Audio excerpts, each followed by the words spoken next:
Have you ever felt anxious or stuck? Or maybe just not quite yourself?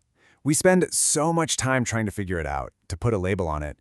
But what if the real cause of our struggles is something that's been hiding in plain sight?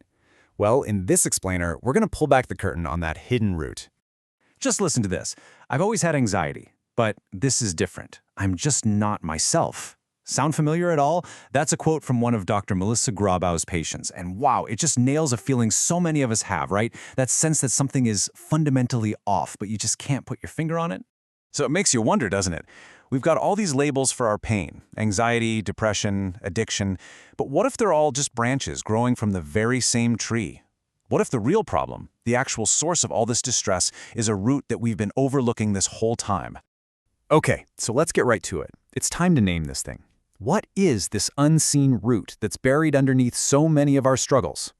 The answer, more often than not, is trauma. Now, hold on. Before you think, well, that's not me, we need to completely redefine that word. This isn't just something for soldiers or survivors of huge disasters. The way we're going to look at it, trauma is actually a near-universal human experience. To really get our heads around this, to see how widespread it is, we need a better framework. So let's break it down into two simple categories, big T and little t. Okay, so on one hand, you've got your big T trauma. These are the big, obvious, often life-threatening events we usually think of. Things like physical abuse, serious neglect, poverty, or discrimination. But then on the other hand, you have little t trauma, and this one is way more subtle. It's about emotional invalidation. You know, being ridiculed, bullied, or just having your feelings constantly ignored or told they don't matter. And here is the absolute key. For so many people, the deepest wounds don't even come from the thing that happened. They come from how everyone reacted to it. The denial, the minimizing, being told you're too sensitive, or just overreacting. That is what does the long-term damage. And this is exactly why little t trauma is so tricky. It's so sneaky. It often doesn't look like trauma at all. A lot of the time, it's disguised as what we might even call normal parenting. You know, really harsh discipline, constant criticism, or just a home that lacks emotional warmth. And because it's so common, we don't even recognize it as the source of our pain later in life.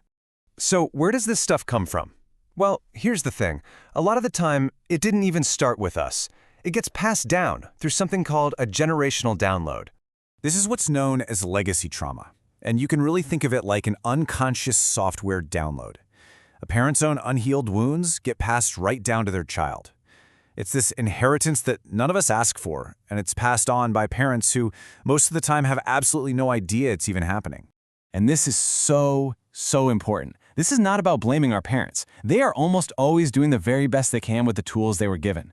But when life gets stressful and overwhelming, what do? We fall back on our default programming, that emotional script we learned when we were kids. And that script, with all its glitches and unhealed wounds, just gets passed on to the next generation, completely unquestioned.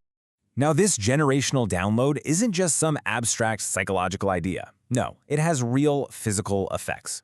Let's dig into how trauma literally rewires your brain and your body. All right, first up, let's meet your body's gas pedal, the sympathetic nervous system. When you're faced with a threat, this thing kicks in, flooding your system with adrenaline and cortisol. This is your survival mode, that classic fight, flight, or freeze response. It's designed for short, intense bursts of danger. And of course, every car needs a brake. That's your parasympathetic nervous system. Its job is to cool everything down once the danger is gone. It lets you rest, digest your food, repair your body, and connect with people. You know, a healthy life is all about a good balance between this gas and this brake. But here's the problem. Chronic trauma, especially the stuff from childhood, leaves that gas pedal floored. It's just stuck on. Your entire nervous system gets hardwired for threat, constantly stuck in high alert, even when you are completely and totally safe. And the consequences of that, they are huge. Your body is physically stuck living in the past, constantly scanning for old threats that aren't there anymore. It becomes wired for stress, which makes things like joy, connection, or even just sleeping through the night feel almost impossible. Your body literally can't relax into the present moment because it never, ever truly feels safe. Okay, so that's the heavy stuff. But understanding the problem is the first crucial step. So now, let's talk about the path forward. How in the world do we begin to heal? Here is maybe the most important takeaway of this entire explainer. Insight does not create change. You must act your way into change. You can understand your entire history, you can connect all the dots, but that knowledge alone doesn't actually rewire your nervous system. Healing demands action. So what do those actions actually look like? Well, the path to change really involves 4 big steps. First, you have to look at your history clearly, for what it actually was, without downplaying it. Second, and this is a hard one, you have to let yourself feel the pain, the anger, the grief, all the stuff you've probably been pushing down for years. Third, you take responsibility, not for what happened to you, but for your own healing, right here, right now. And finally, you work toward forgiveness, forgiving them, and just as importantly, forgiving yourself, for doing the best you could with what you knew at the time. Because you see, healing isn't about trying to erase the past. That's impossible. It's about recognizing the incredible power you have in this present moment to make a different choice. It's about consciously, intentionally building a new future, one single action at a time.